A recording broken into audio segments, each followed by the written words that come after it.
My daughter-in-law calls me every night, always at the same time, and asks, "Mom, are you alone?" If I say yes, she hangs up. If I say no, she insists on knowing who I'm with. Last night, I lied and said I was alone. I never imagined it would save my life.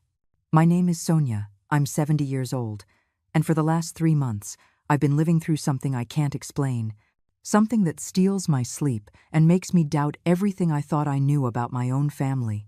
It all started so subtly that at first I thought it was my imagination, that paranoia that sometimes creeps in when we get old and are left alone. But no, it wasn't my imagination. It was real, terribly real.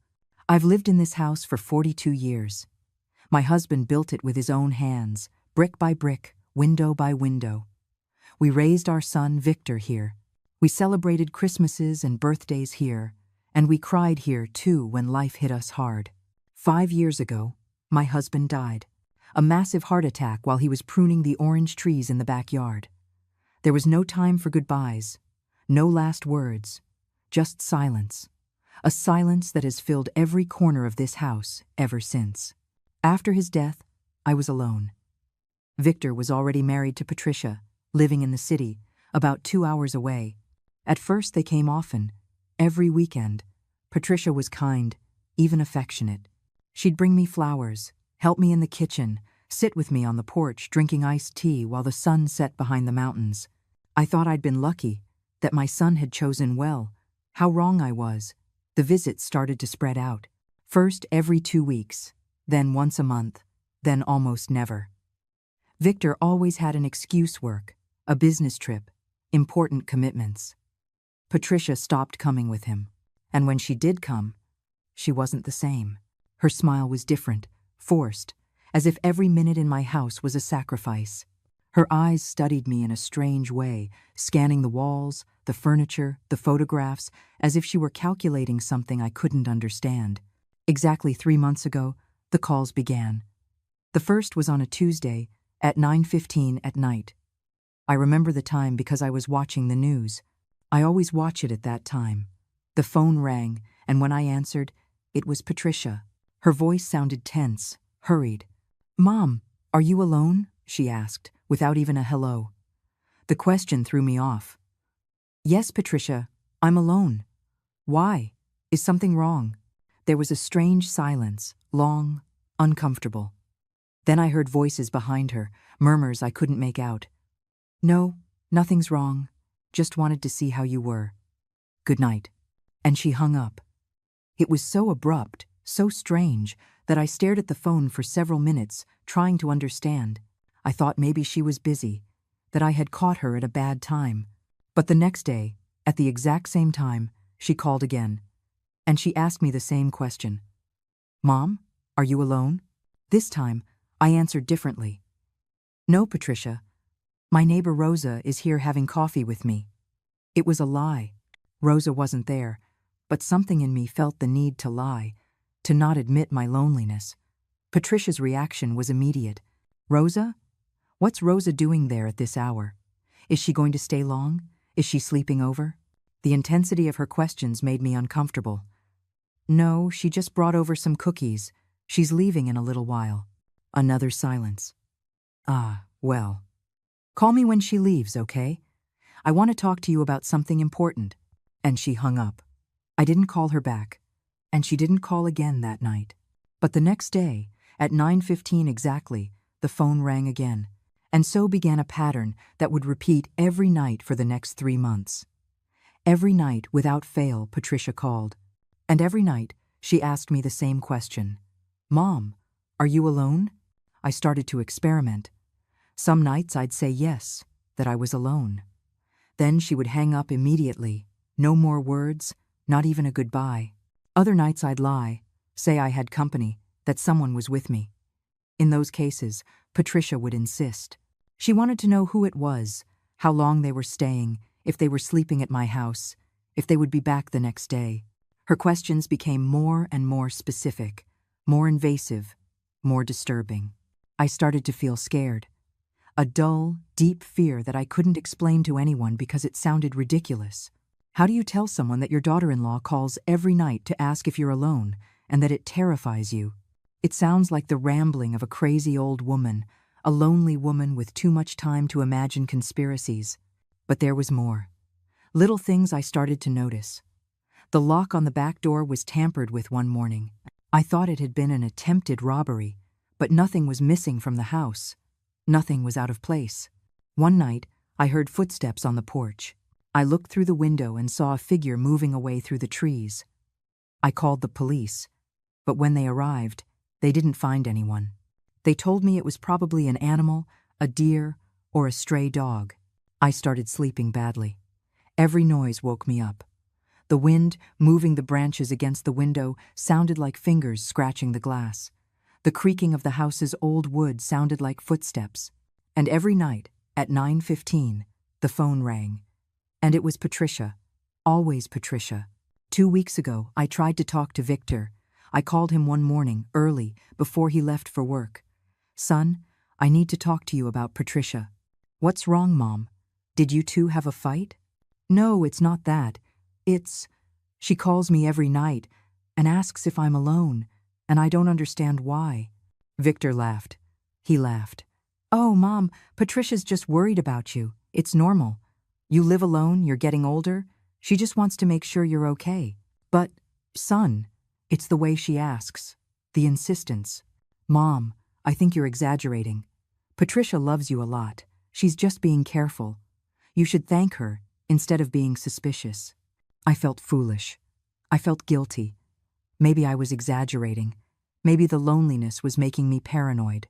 Maybe Patricia was just a worried daughter-in-law, and I was an ungrateful old woman, incapable of appreciating her concern. But then, 3 nights ago, something changed. I was in the kitchen making dinner when I saw a car parked at the end of the driveway, through the window. It wasn't a car I recognized. It was off, no lights, barely visible in the dim twilight. And there was someone inside. I could see the silhouette, motionless, watching my house. My heart started to beat faster. I turned off the kitchen lights and kept watching from the window, hidden behind the curtain. The car stayed there for almost 20 minutes, motionless, silent, threatening. Then, without turning on the headlights, it started up and drove slowly down the dirt road, disappearing into the trees. That night, when Patricia called at 9:15, my voice was trembling when I answered. "Mom, are you alone?" For the first time in weeks, I told her the truth without thinking. "Yes, Patricia, I'm alone." There was a pause longer than usual. And then I heard something I had never heard before in our calls, a laugh. Brief, almost imperceptible, but it was there, a laugh that chilled my blood. "Perfect. Rest well, Mom." And she hung up. That word. Perfect. Why was it perfect that I was alone? What did that mean? I sat on the living room sofa, the phone still in my hand, feeling the fear turn into panic. Something was very wrong. Something terrible was happening, and I didn't know what it was, but I felt it in every fiber of my body. I couldn't sleep that night. I stayed awake in the living room, with all the lights on, looking out the window every few minutes. Every shadow seemed like a threat. Every sound made me jump. At 3 in the morning, I heard a noise at the back of the house. A metallic thud, as if someone had bumped into the fence. I froze, holding my breath, waiting to hear something else. But there was only silence. At dawn, I went out to check. The shed door was open. I was sure I had locked it with the padlock the night before. I always do, every single night. But there it was, open, swinging gently in the morning breeze. Inside, everything seemed normal. The gardening tools, the old boxes, the furniture I didn't use anymore. But something was different. The dust on the floor showed footprints, boot prints, large, recent. Someone had been in there. I called Rosa, my neighbor. Rosa is 62 years old. She's a widow like me, and we've lived near each other for over 30 years. She's the only person I really trust. I told her everything. The calls, the car, the footprints, my suspicion about Patricia. I expected her to tell me I was crazy, that I was imagining things. But she didn't. "Sonia, I've noticed strange things too," she said, as we had coffee in my kitchen. 2 weeks ago, I saw a car driving around here, going down the road, coming back, like they were casing the place. And last week, when I went to town, I heard two men in the hardware store talking about your house. They were saying something about properties and inheritances.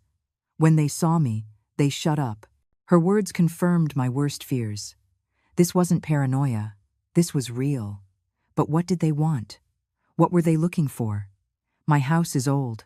The property is worth something, but it's not a fortune. I live on my pension and the savings my husband left. I'm not rich. I have nothing that would justify this kind of harassment. You have to get help, Rosa told me. This isn't normal. Go to the police, talk to a lawyer. Do something before it's too late. That same day, I went to town. But I didn't go to the police. Something told me I needed to understand what was happening first, before getting the authorities involved. Instead, I went to see Daniel Mendoza, a lawyer who had helped my husband with some paperwork years ago. His office is on Main Street, right above the pharmacy, a modest place with books stacked to the ceiling and the smell of old paper. Daniel is about 50 years old, gray hair at the temples, round glasses that give him the air of a distracted professor. When I told him my situation, his expression changed. He became serious, very serious. Sonia, I need to ask you something important. Did your husband ever talk to you about his businesses? About partnerships, investments, properties beyond this house? The question surprised me. No. Daniel, my husband was a farmer. We had this house, the land, the orange trees, nothing else. Daniel took off his glasses and rubbed his eyes. Sonia, I handled some documents for your husband many years ago.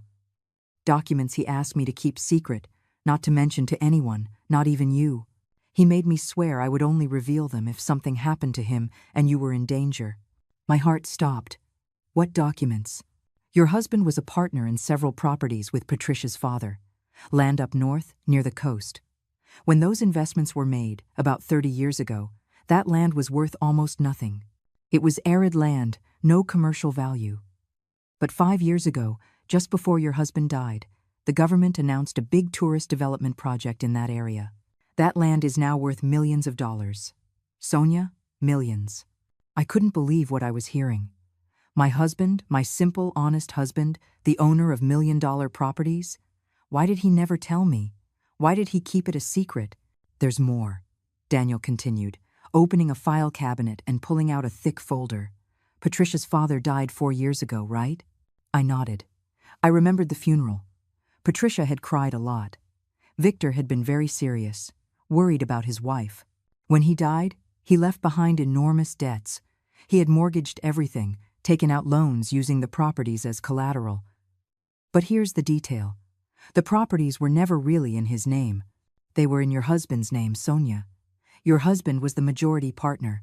Patricia's father only owned 30%. And when your husband died, that 70% automatically passed to you. The room started to spin. But I never knew anything about this. I never signed anything, ever. You didn't have to sign anything. It was in your husband's will, legally registered. You are the owner, Sonia. And those properties, according to the latest appraisals I got, are worth approximately $8 million. $8 million. The figure was so absurd, so impossible, I couldn't process it. Me, who lived on a $400 a month pension, who counted every penny at the supermarket, was a millionaire? Patricia knows, I said quietly, suddenly understanding. She knows about the properties. Daniel nodded gravely. Yes. And her father's debts fell on her and Victor when he died. They are drowning in debt, Sonia. They owe more than $2 million to banks and private lenders. If they don't pay soon, they lose everything. But if you were to die, he didn't finish the sentence. He didn't have to. If I died, Victor would inherit everything. The properties, the millions of dollars, the solution to all their problems.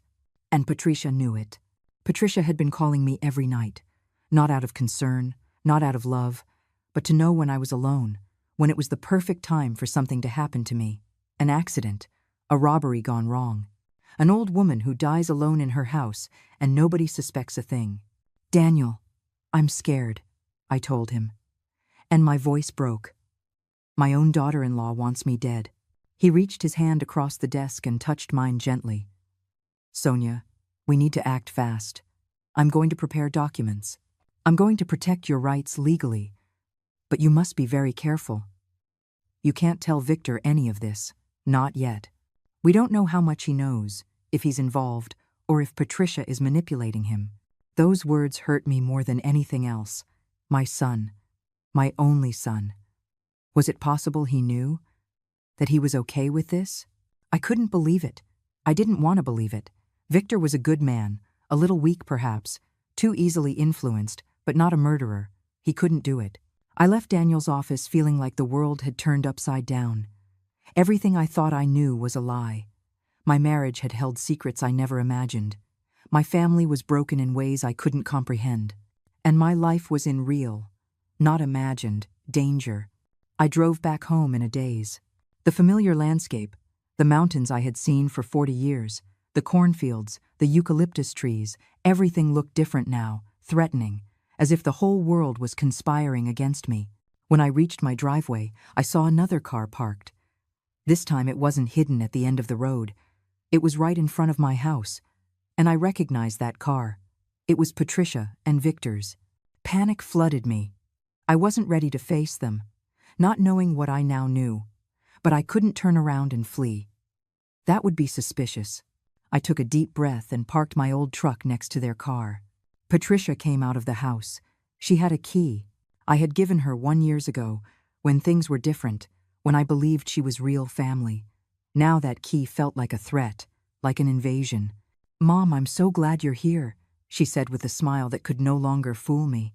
"We were worried. We called you several times and you didn't answer." I touched my purse and realized I had silenced my phone after leaving Daniel's office. I went to town to run some errands. "What are you two doing here?" Victor appeared behind Patricia. He looked tired, dark circles under his eyes, older than I remembered. It had been almost 2 months since I'd seen him in person. "Mom, we need to talk to you. It's important." We went into the house. Patricia moved around my kitchen as if it were hers, making coffee, getting out cups, arranging cookies on a plate. Every one of her movements irritated me now. Victor sat at the table, and I sat across from him, trying to keep my face neutral, not to reveal the terror I felt. "Mom, we're in trouble," Victor began, and for the first time, I saw tears in his eyes. Very serious trouble. When Patricia's dad died, we inherited debts we didn't know existed. Huge debts. We've tried to pay them. We've sold everything we could sell, but it's not enough. They're going to take our house, our business, everything. Patricia put her hand on Victor's shoulder, a gesture that seemed supportive but which I now saw as possessive, controlling. "Mom, we know this is a difficult request, but we need your help. We know you have this property, that it's worth something. If you could sell it, or take out a mortgage, or how much do you need?" I asked, keeping my voice steady even though I was shaking inside. Victor looked at Patricia before answering. $200,000. With that, we could settle the most urgent things, buy us some time to reorganize. $200,000. A fraction of what the properties I didn't know I had were really worth. They didn't know that I knew. They thought they could trick me, manipulate me, make me believe they just needed help, when in reality, they wanted everything. "I don't have that kind of money," I said. "This house is all I have, and it's my home. I can't sell it. I have nowhere else to go." Patricia's lips tightened. I saw a flash of rage in her eyes before she could hide it. "Mom, I understand it's your home, but Victor is your son, your only son. Wouldn't you want to help him in such a difficult time? You could come live with us. You wouldn't have to worry about a thing. Live with them, under their control, completely vulnerable." "Let me think about it," I said. "It's a very big decision. I need time."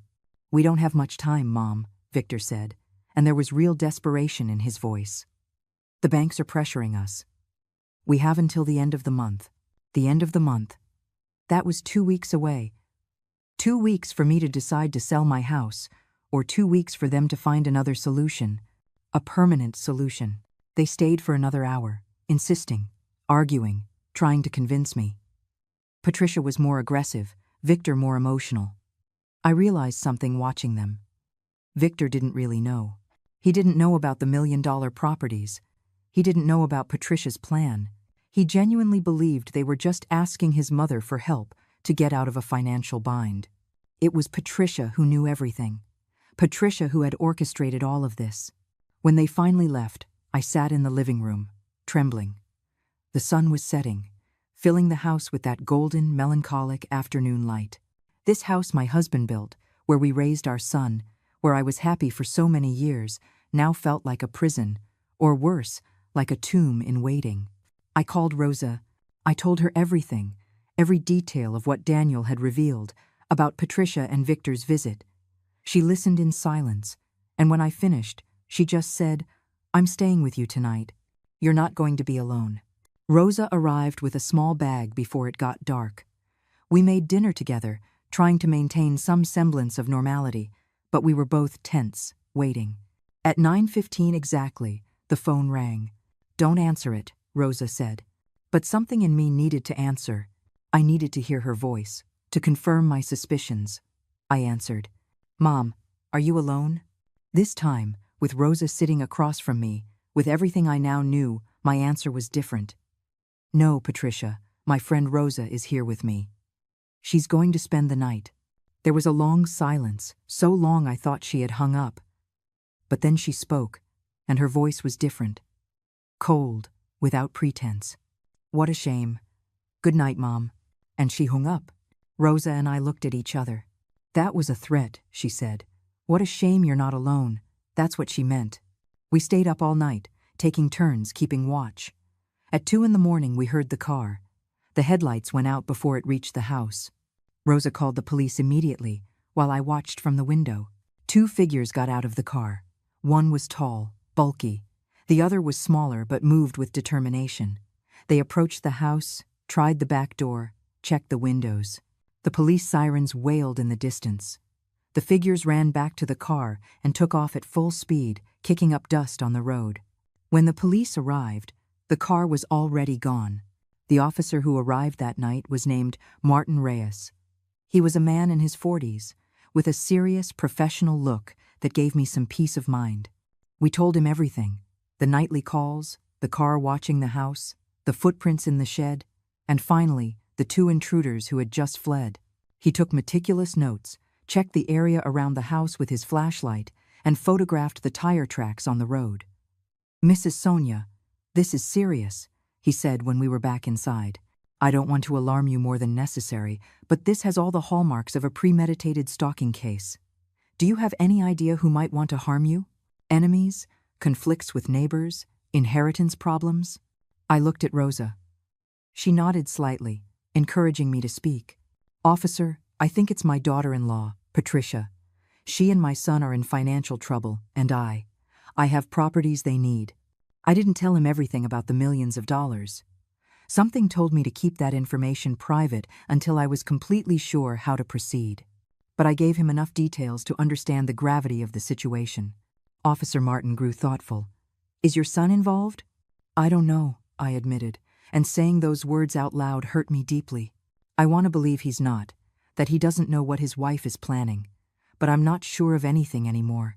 "I'm going to increase patrols in this area," Martin said, "and I strongly recommend you consider staying with someone for a few days until we can investigate further. I'll also need you to come to the station tomorrow to file a formal report." After he left, Rosa and I sat in the living room, exhausted but too riled up to sleep. "You should come to my house," Rosa told me. "At least for tonight." But something stubborn in me refused. "This is my house, Rosa. I'm not going to let them chase me out of my own home. They've already taken too much." The next morning, early, I went to Daniel's office. I told him about the events of the previous night. His face turned pale. "Sonia, this is getting out of control very fast. We need to act now. I'm going to do something you might not like, but it's necessary. I'm going to contact Victor directly. Without Patricia, we need to know how much he knows. And what if he is involved? If you tell him everything and it makes him react, it's a risk we have to take. Because if Victor is innocent, he's our best chance to stop Patricia before it's too late. And if he's not, well, then at least we'll know the truth." Daniel called Victor from his office. He put it on speakerphone so I could hear. My son answered on the third ring. Victor? This is Daniel Mendoza, your mother's attorney. There was a confused pause. My mother's attorney? Did something happen? I need to see you today. Urgently. You alone. It's about your father's inheritance and properties your mother just discovered she owns. Properties worth several $1,000,000. The silence that followed was long, too long. When Victor finally spoke, his voice was trembling. What are you talking about? My father was a farmer. There were no millions of dollars. Your mother is here with me. Come to my office at 3 o'clock in the afternoon. You alone, Victor. This is critical. Victor arrived at exactly 3. When he walked in and saw me, his face showed confusion, worry, fear. Daniel closed the door, and for the next hour, he explained everything. The land, the partnership with Patricia's father, the current value of the properties, the debts, the inheritance. Victor listened with widening eyes, his mouth half open, as if he were taking blow after blow. It can't be, he muttered several times. Patricia never told me any of this.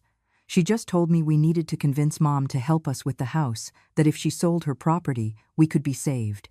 Convince? I asked, my voice harder than I intended. Or eliminate?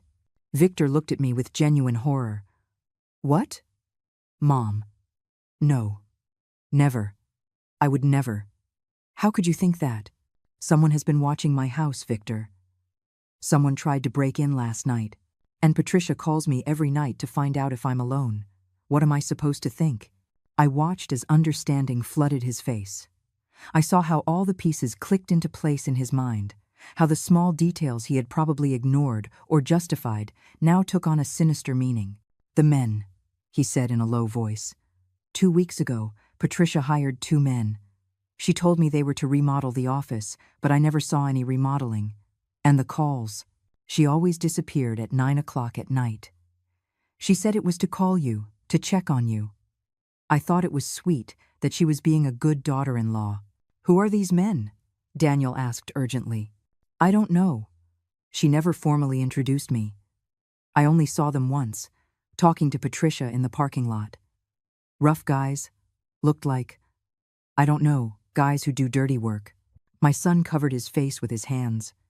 My God, my wife is trying to kill my mother. How did we get to this? How did I not see it? Because she's manipulative, I said, feeling a strange mix of anger and pity for my son, and because you wanted to believe her. We all want to believe in the people we love. Daniel leaned forward. Victor, I need you to understand something very important. Your mother is in real danger. Patricia has motive, means, and apparently intent. We need concrete evidence to stop her. Are you willing to help us? Victor nodded without hesitation. Whatever it takes. She's my mother. I'm not going to let anyone hurt her. Over the next few hours, we developed a plan. Victor would return home and act as if nothing had happened. He would try to get information on the 2 men Patricia had hired, names, phone numbers, anything that would help us identify them. Meanwhile, Officer Martin, whom Daniel had contacted, would work with us to set a trap. Tonight, when Patricia calls, Daniel explained, you're going to tell her you're alone, completely alone, that Rosa left, that she's not coming back.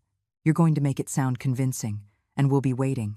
The idea terrified me, but it was the only way. We needed to catch Patricia in the act, with irrefutable evidence. What if something goes wrong? I asked. Officer Martin, who had joined us in the office, spoke firmly.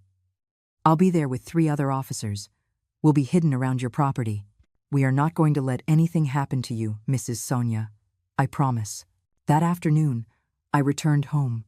Rosa was there, waiting anxiously. I told her the plan. She insisted on staying, hiding in the attic if necessary. But the officers told her it was better for her to leave visibly, that Patricia needed to truly believe I was alone. At 7 o'clock in the evening, Rosa left my house making a lot of noise, saying goodbye loudly, making sure anyone watching would see her leave.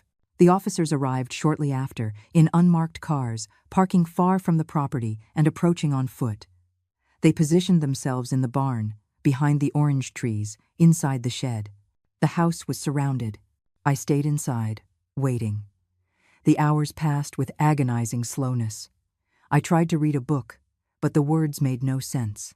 At 8:30, Victor called me on his personal phone.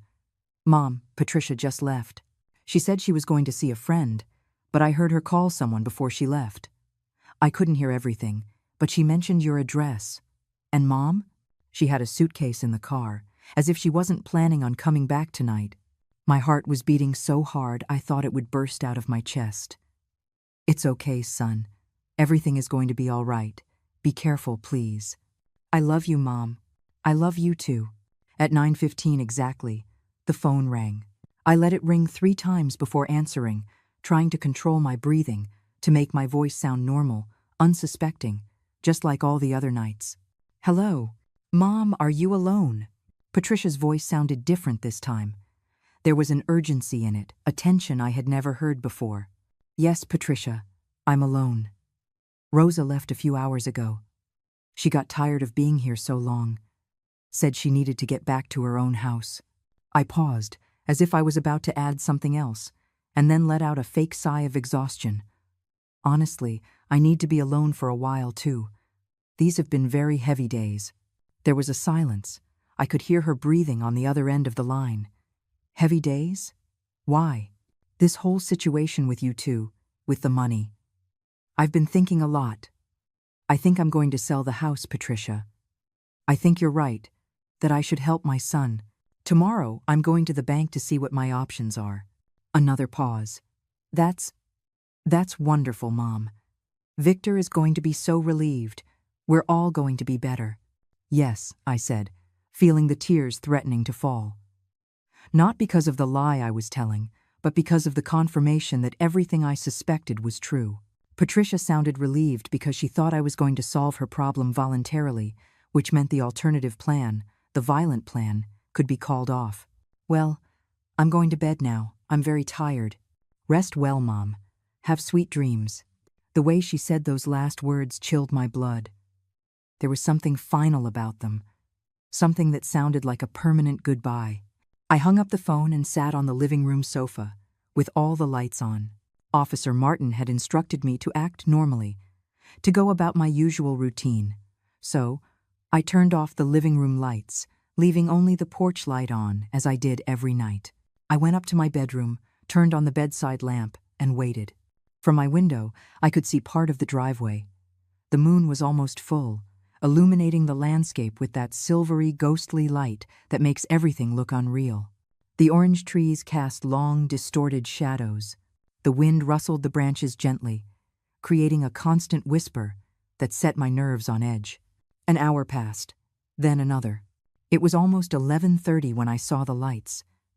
A car was coming down the road, very slowly, with its headlights off.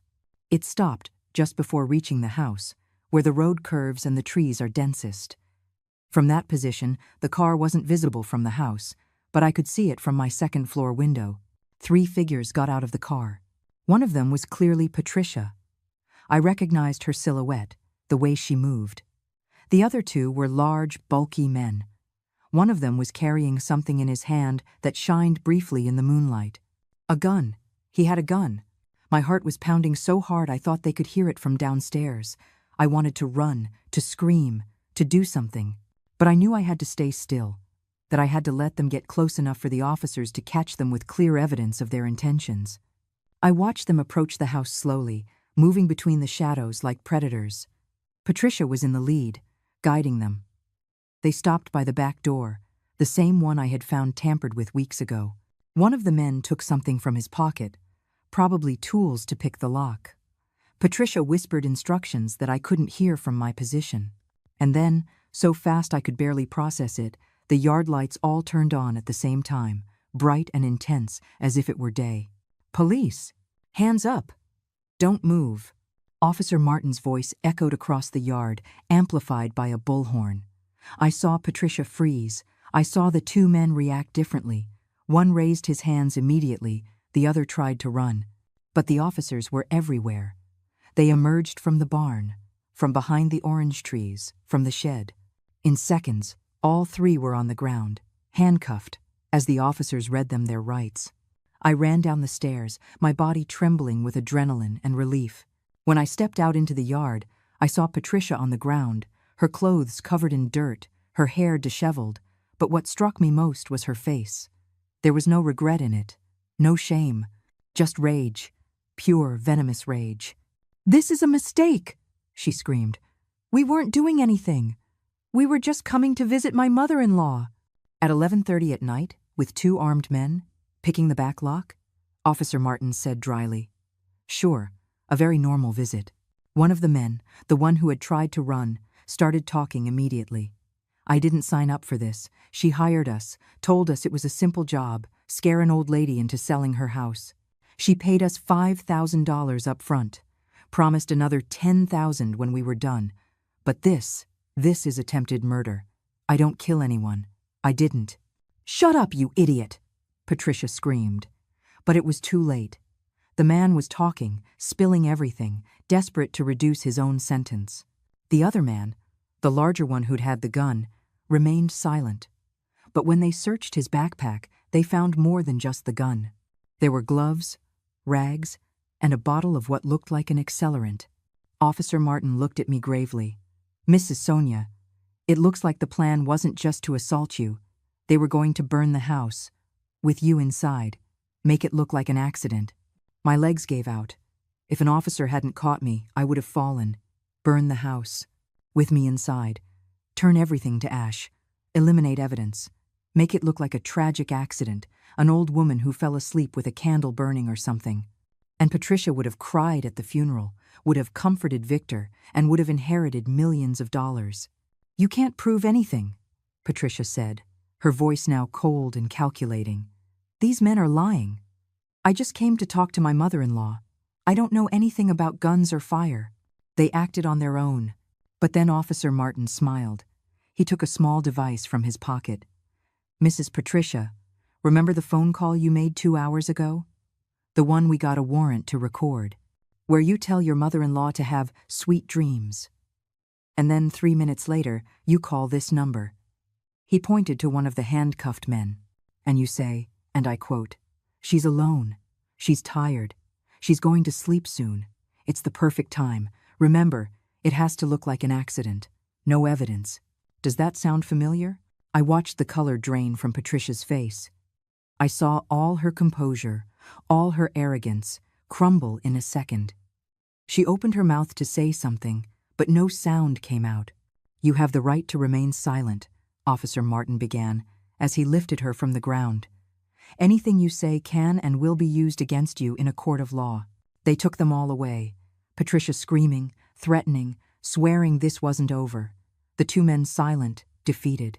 When the patrol cars drove away, sirens blaring, I stayed in the yard, trembling under the bright light that now seemed too intense, too exposed. Rosa appeared from nowhere, running down the road. "Sonia, I saw the lights, the sirens. Are you okay?" She hugged me.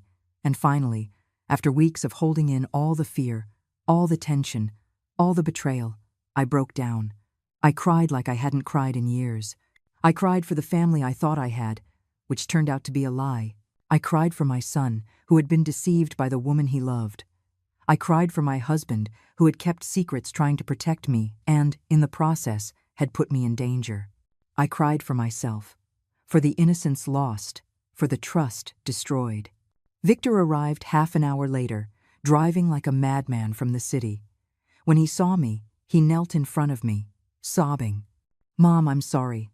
I'm so sorry. I should have seen it. I should have protected you." I hugged him, this son of mine, who had been so weak, so blind, but who, in the end, had chosen to do the right thing.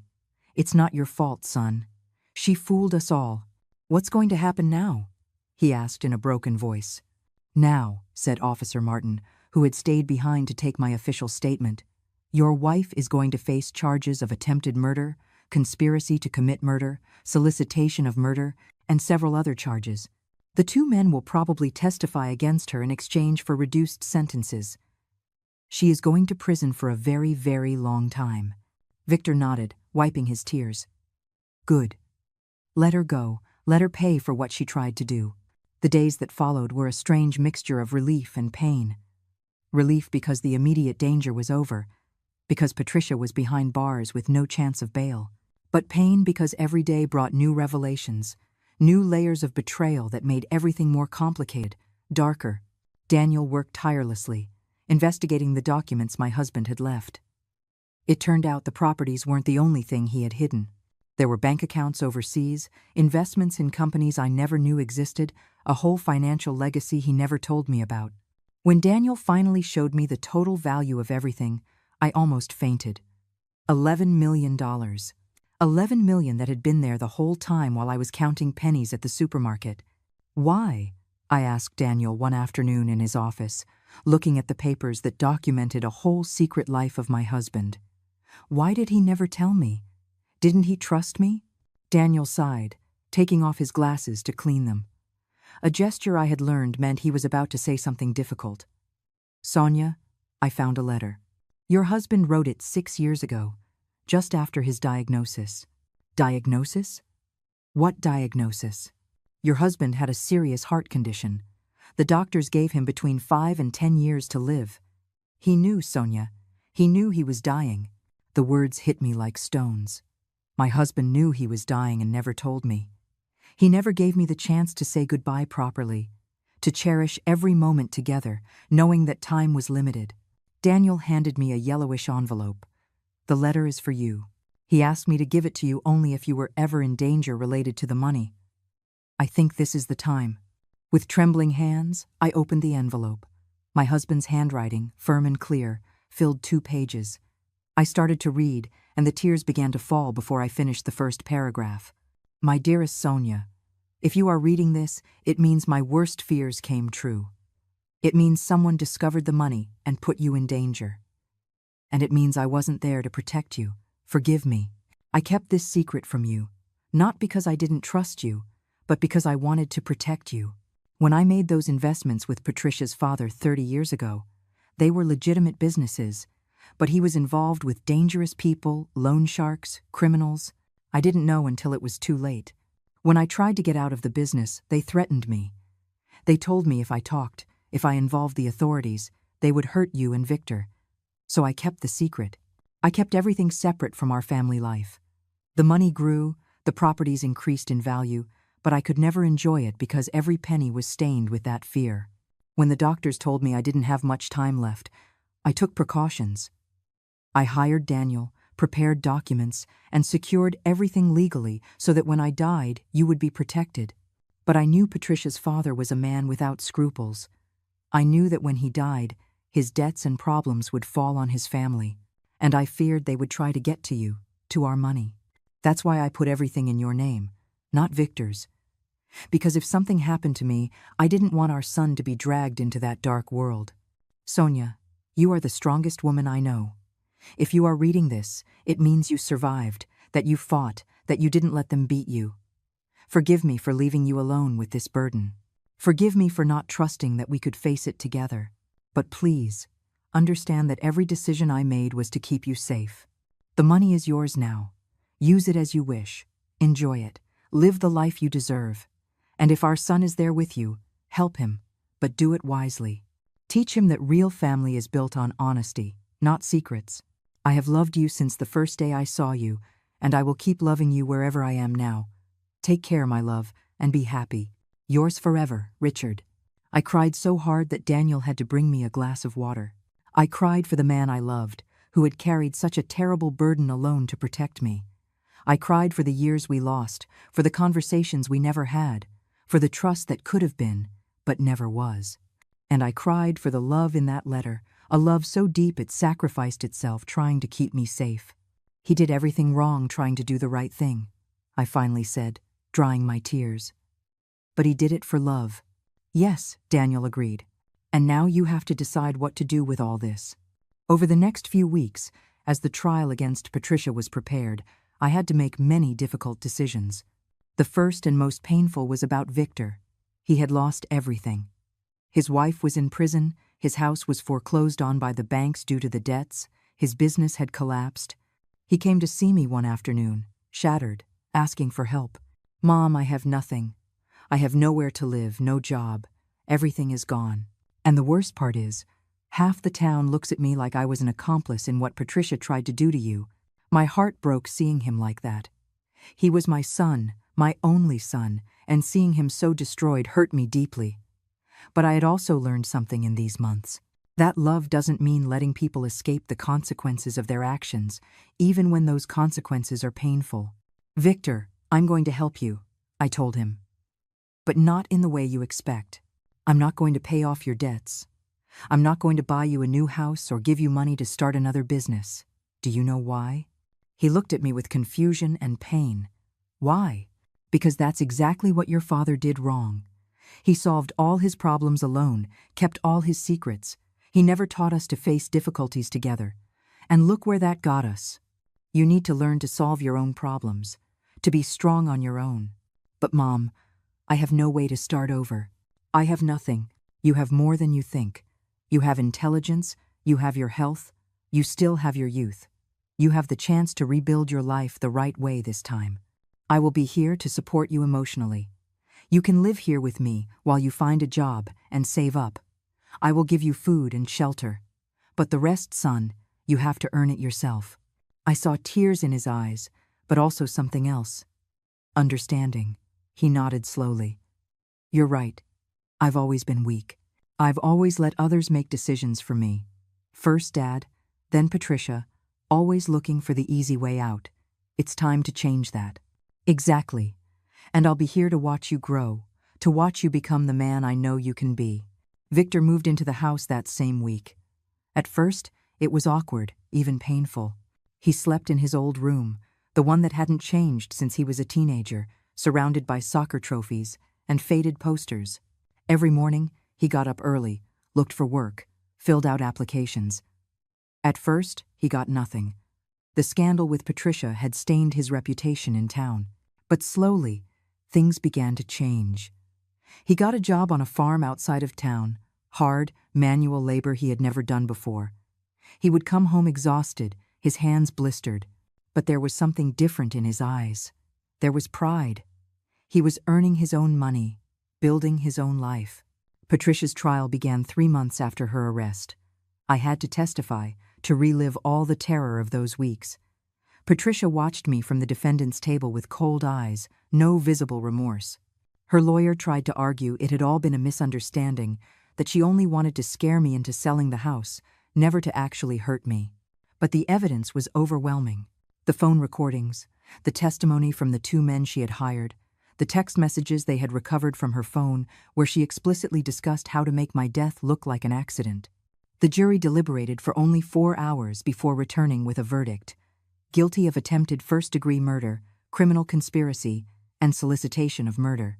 The judge, a woman in her 60s with stern but fair eyes, sentenced her to 25 years in prison with no possibility of parole for 15 years. When I heard the sentence, I didn't feel the triumph I expected to feel.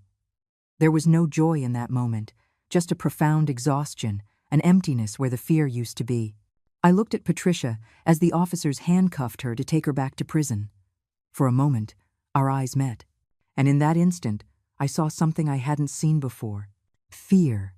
Not the arrogant fear of someone facing temporary consequences, but the real fear of someone who finally understands that their life, as they knew it, is over forever. I didn't feel pity for her. I felt something more complex, something I can't describe with simple words, a mixture of relief, sadness, and a strange kind of liberation. This woman had tried to kill me, had manipulated my son, had destroyed our family, but seeing her like this, defeated, didn't give me the satisfaction I thought I would get. It just reminded me how fragile people are, how quickly we can fall when we let greed and desperation dictate our actions. Victor didn't come to the trial. He couldn't. He told me he didn't have the courage to see her, to hear the details of how she had planned my death. I understood. Sometimes love, even broken and betrayed love, needs time to turn into something else. It needs space to heal. That night, after the verdict, Victor and I sat on the porch of the house, watching the sunset over the orange trees. The air smelled of blossoms, that sweet, clean scent that had always seemed to me like the smell of hope. We were silent for a long time, each lost in our own thoughts. "Mom," he finally said, his voice barely a whisper, "are you ever going to be able to forgive me?" The question surprised me. "Forgive you for what, son?" For being so blind, for bringing that woman into our lives, for not protecting you when I should have. I took a moment before answering. Victor, you weren't the one who tried to kill me. You were deceived, manipulated. Patricia was an expert at making people see only what she wanted them to see. But when it came time to choose, when you knew the truth, you chose correctly. You chose your mother. You chose to do the right thing, even when it meant betraying the woman you loved. That takes a courage I didn't know you had. He wiped the tears rolling down his cheeks. I don't feel brave. I feel like an idiot. Sometimes being brave starts with feeling like an idiot, I said, and despite everything, we both laughed a little. It was the first genuine laugh we had shared in months, and it sounded like music. The following months brought more changes. With Daniel's help, I began to organize my new financial situation. $11 million is a life-changing amount of money, one that opens doors I never imagined possible. But it also brings responsibilities and difficult decisions. I decided to sell the properties up north. That land stained with the dark past of my husband and Patricia's father. I wanted nothing to do with that world, with those stories of debt and criminals. I sold them for $9 million to a tourist development company. With that money, after paying all the taxes and legal fees, I was left with approximately $7 million. Then came the most important decision. What to do with that money? Part of me wanted to just save it, to live modestly as I always had, to let it accumulate for future generations. But another part, the part that had grown through all this trauma, knew that money saved and unused is like a life unlived. I was 70 years old. How much time did I have left? Was I going to spend my last years counting millions I never enjoyed? I hired a financial manager, a serious man recommended by Daniel. Together, we developed a plan. $2 million was put into conservative investments that would give me a comfortable monthly income for the rest of my life. $500,000 I put into a trust fund for Victor, money he could only access gradually, by demonstrating financial responsibility over time. I didn't want to give it to him all at once and risk him wasting it. But it was with the other $4.5 million that I did something that changed not only my life, but the lives of many others. Rosa and I were having coffee one morning when the idea struck me. She was telling me about a neighbor whose husband had died, leaving her with no pension, no savings, struggling to survive on sporadic help from her children, who were also struggling. There are so many women like that, Rosa said sadly. Women who dedicated their lives to caring for their families, who never worked formally, who are now old and alone and without resources. The system forgot them. And that's when clarity hit me like a bolt of lightning. I had been one of those women. If it weren't for my husband's secret, for that money I never knew existed, I would be struggling too, living on $400 a month, counting pennies, depending on my son's charity. I had been saved by pure luck, or by the secret planning of a dead man. But how many other women didn't have that luck? Rosa, I said, feeling the idea take shape in my mind, what if we used the money to help them? What if we created something? A foundation, a program, something to help older women in vulnerable situations. Rosa's eyes lit up. Sonia, that would be wonderful. But are you serious? Would you really do that? More than serious. I'm dead serious. For the next 6 months, I worked harder than I had ever worked in my life. With Daniel's help, we established the Richard and Sonia Foundation, named in honor of my husband and as an attempt to redeem the money he had earned in such complicated circumstances. The mission was simple: to provide financial assistance, safe housing, and community support to women over 60 years old who were facing economic hardship. We bought an old building downtown, a former school that had been abandoned for years.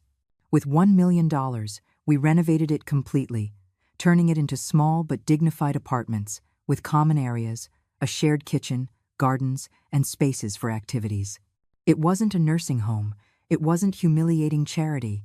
It was a home, a place where women who had lost their security could rebuild their lives with dignity. The first 10 women moved in 6 months after we opened.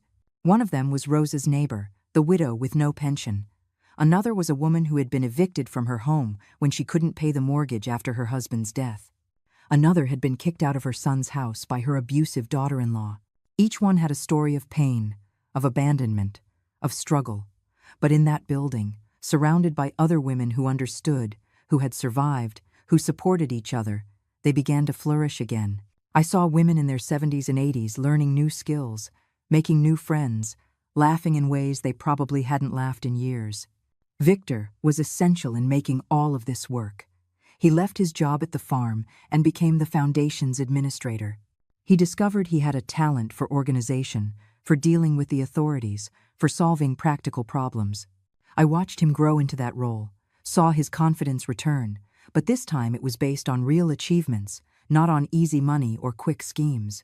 One afternoon, almost a year after Patricia's trial, I was in the foundation's gardens helping to plant roses when one of the residents approached me. Her name was Teresa. She was 75 years old, and she had come to us after her children abandoned her in a homeless shelter. "Sonia," she said, taking my hands in her wrinkled ones, marked by a lifetime of hard work, "I want you to know that you saved my life. You didn't just save it, you made it worth living again. I had lost all hope. I thought the only thing left for me was to wait to die. But here, with these women, in this place, I feel like I've been born again." Her words made me cry, but they were different tears from all the ones I had shed in the last year. They were tears of meaning, of purpose, of knowing that something good, something real and beautiful, had emerged from all the darkness. 2 years passed since that night I lied on the phone, and that lie saved my life. 2 years in which everything changed in ways I could never have imagined. The foundation grew beyond my wildest dreams. It was no longer just 10 women, but 42, spread across 3 different buildings we had acquired and renovated. Each building was a small universe of survival stories, of women who had been invisible to the world and who now had a voice, a community, and dignity. Victor had completely transformed. The weak, manipulable man he had been no longer existed. In his place was someone with purpose, with moral strength, with a deep understanding of what really matters in life.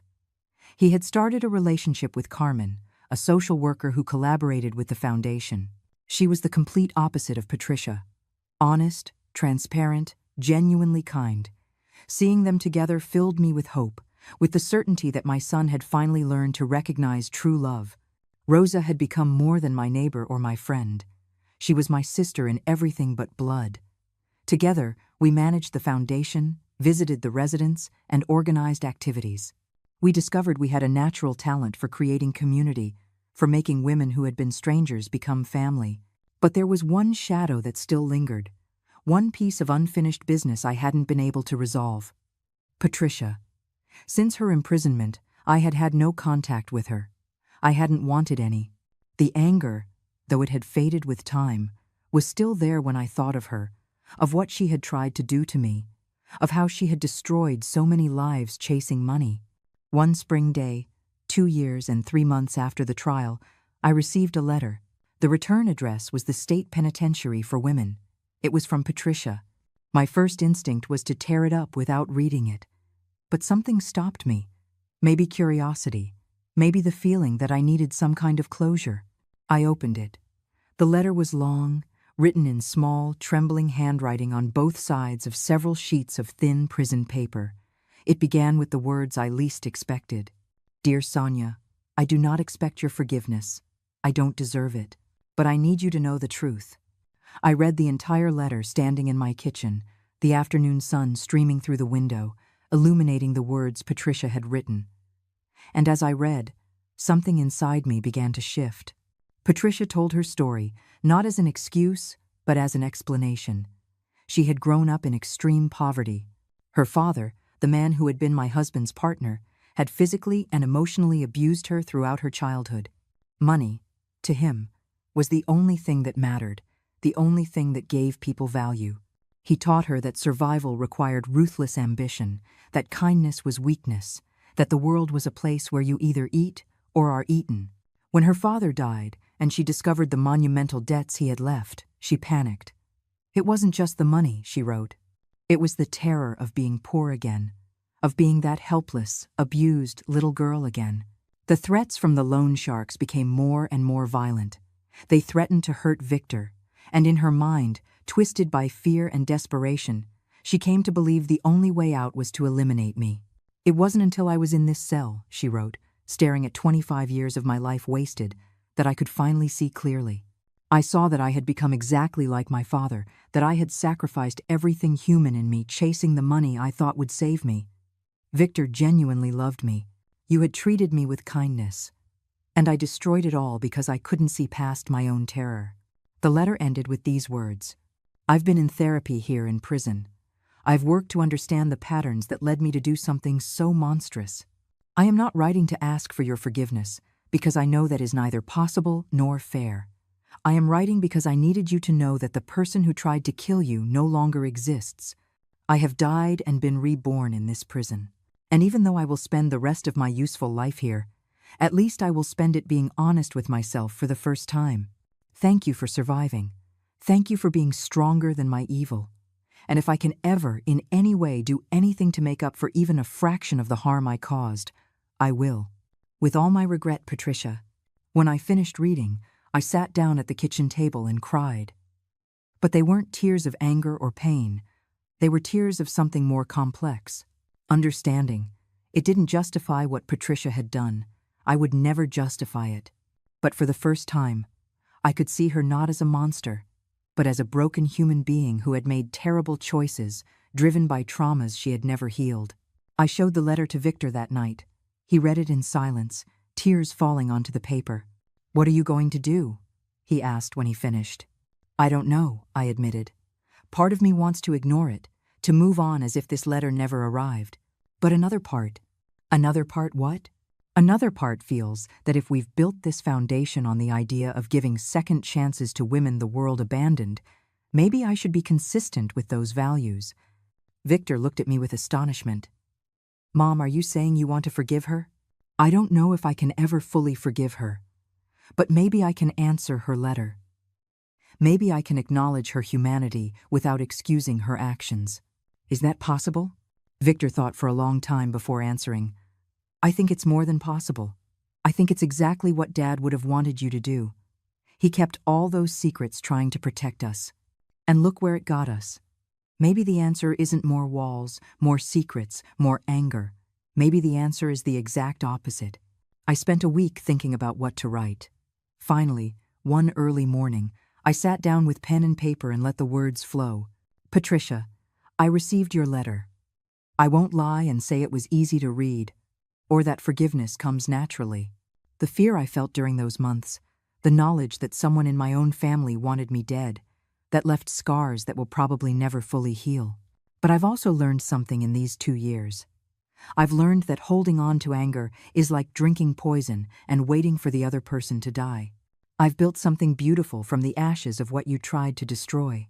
I've helped dozens of women rebuild their lives, and in that process, I have rebuilt myself.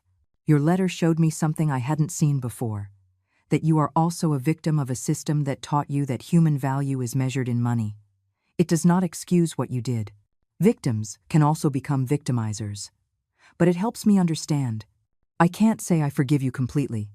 That's a process that might take the rest of my life. But I can say this: I see you. I see your humanity. I see your regret. And I hope you use these years in prison to become who you really want to be, not who your father taught you to be. Victor is well. He is happy. He's in a new relationship with a good woman. He is doing important work helping vulnerable women. He has become the man he was always meant to be. I won't tell him about this letter unless he asks. That decision is his. Take care, Patricia. And I hope you find peace, even behind those walls. Sonia. I sent the letter, knowing it might be a mistake, that I might be opening myself up to be hurt again. But also knowing it was the right thing to do, that I couldn't preach compassion and second chances for other women if I wasn't willing to extend even a tiny portion of that compassion to someone who seemed genuinely repentant. 3 weeks later, I received another letter from Patricia. This one was shorter, just 1 page. "Thank you for seeing me as human when you had every right to see me as a monster. I will not write to you again unless you want me to, but I want you to know that your letter changed something in me. It gave me hope that maybe, someday, I can do something worthwhile with the rest of my life. I am studying to be a prison counselor, to help other women who are where I was, full of rage and fear and making terrible decisions. Your example showed me the way. Thank you, Sonia, for everything. Patricia. I didn't answer that letter. I didn't need to. We had both said what we needed to say, and now we could each continue on our own paths of healing. 5 years have passed since that night when a lie saved my life. 5 years that have been the fullest, most meaningful, most truly lived of my entire existence. I am now 75 years old, and although my body constantly reminds me of my age with aches and pains, my spirit feels younger than ever. The Richard and Sonia Foundation has expanded to 5 cities. We help over 200 women a year, providing them not only with housing but also job training, psychological support, medical care, and most importantly, community. We have created a network of women who support each other, who care for each other, who understand that true wealth isn't in the numbers in a bank account, but in the human connections we build. Victor married Carmen 2 years ago. It was a small, beautiful wedding in the Foundation's gardens, surrounded by all the women who had found a home with us. Seeing my son exchange vows with a woman who genuinely loves him, who respects him, who makes him a better person, was one of the happiest moments of my life. And 6 months ago, they gave me the news I never thought I'd hear. I'm going to be a grandmother. Carmen is pregnant with a baby girl. They're going to name her Sophia. Rosa and I are still inseparable. She jokes that we're like those old movies where 2 friends end up being more family than blood relatives. And she's right. Together, we've created something that will outlast us both.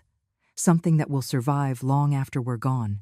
This morning, on the exact anniversary of that terrible night, I decided to do something I had been putting off. I drove to the cemetery where my husband is buried. I hadn't visited in months, not because I had forgotten him, but because I no longer needed to go to his grave to feel close to him. But today, I felt I needed to talk to him. I sat on the grass by his headstone, feeling the warm spring breeze, listening to the birds sing in the nearby trees. And I began to talk. Richard, it's been 5 years since everything changed. 5 years since I discovered your secrets, since I almost died because of the money you saved. For a long time, I was furious with you. Furious about the lies, the secrets, for putting us in danger with your silence. But I see it differently now. I paused, wiping the tears that started to fall. You did what you thought was right. You carried a terrible burden alone, trying to protect us. And while I don't agree with how you handled it, I understand the love that motivated every decision. That money that scared you so much, that money that almost got me killed, I turned it into something beautiful. I created a foundation in your name that helps women no one else helps. I gave our son a chance to be better than he was. And I gave myself a life of purpose and meaning. The wind blew stronger, rustling the leaves in the trees. And for an absurd but beautiful moment, it felt like his answer. I learned something from all this, my love. I learned that secrets destroy, that money without purpose is just paper, that true family is built on honesty and vulnerability, not protection and control. And I learned that it's never too late to start over, to become who you truly want to be.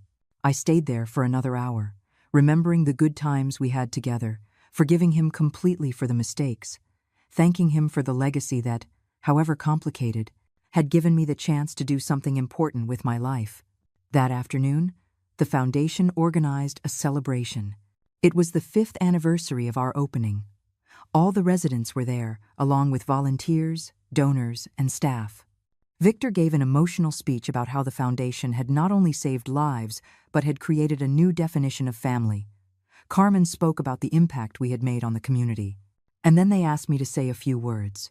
I stood in front of all those people, looking at their faces, seeing the stories of survival written in every wrinkle, every scar, every smile.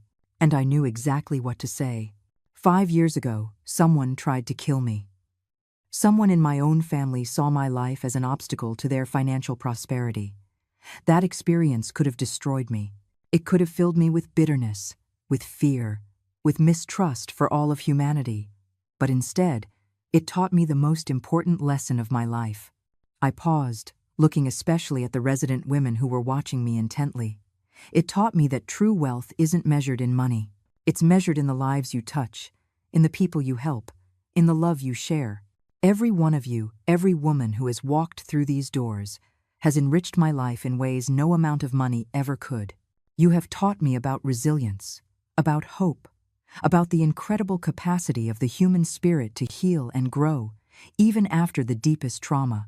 I saw tears on many faces. Rosa was crying openly. Victor had his arm around Carmen, both of them smiling through their tears. When I was young, I thought life was linear. You were born, you grew up, you got married, you had children, you got old, you died. A straight line from beginning to end. But now, at 75 years old, I know that life is more like a spiral. We circle back, facing the same issues again and again, but each time from a different height, with a wider perspective. And the moments we think are going to destroy us often turn out to be the very moments that transform us into who we were truly meant to be. I raised my glass of juice because at my age, champagne doesn't agree with me anymore. I toast all of you. To the brave women who found the courage to ask for help. To the volunteers who give their time and hearts. To my son, who found his way back to himself. To Rosa, my sister in everything but blood. And to my husband, Richard, who, despite his mistakes, gave me the means to create all this. May we continue to build bridges where others build walls. May we continue to choose compassion where others choose vengeance. And may we never forget that every person, regardless of their age or circumstance, deserves dignity, respect, and a second chance. The celebration continued late into the night. There was music, dancing, laughter. I saw women in their 80s dancing like teenagers, forgetting their aches and worries for a moment. I saw community, true family, love that asked for nothing in return. When everyone had left and the house was quiet, I stepped out onto the porch. It was almost midnight. The stars were shining brightly in the clear sky. The orange trees whispered softly in the night breeze. And for the first time in 5 years, my phone rang at an unusual hour. For a second, my heart jumped with a memory of fear. But when I saw the caller ID, I smiled. It was Victor. "Mom, are you awake?" "Yes, son. Is everything all right?" "Everything is perfect. Carmen and I were talking and, well, we wanted to ask you something important. Tell me, when Sophia is born, would you like to live with us?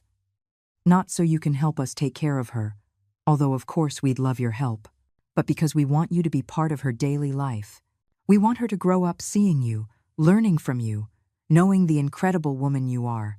The tears started to fall again, but they were tears of pure joy. "I would love that, son. I would love that." After hanging up, I sat there on the porch, looking at the house my husband built, the house that almost became my tomb, the house that was now a symbol of survival and transformation. And I thought about the entire journey. I thought about that night, 5 years ago, when a simple lie on the phone changed the course of my life. How fear transformed into strength, how betrayal transformed into opportunity, how money stained by secrets transformed into hope for hundreds of women. The truth can destroy, but it also liberates. Secrets can protect for a moment, but eventually, they poison. And true love isn't the kind that hides and controls, but the kind that trusts and sets free. My daughter-in-law used to call me every night, asking if I was alone. She thought my loneliness made me vulnerable, an easy target, but she was wrong, because I was never really alone. I had Rosa, I had Victor in my heart. I had the strength that comes from 70 years of life. And now I have 200 women who call me friend, mentor, sister. Life taught me that sometimes a lie can save you, but it's the truth that sets you free.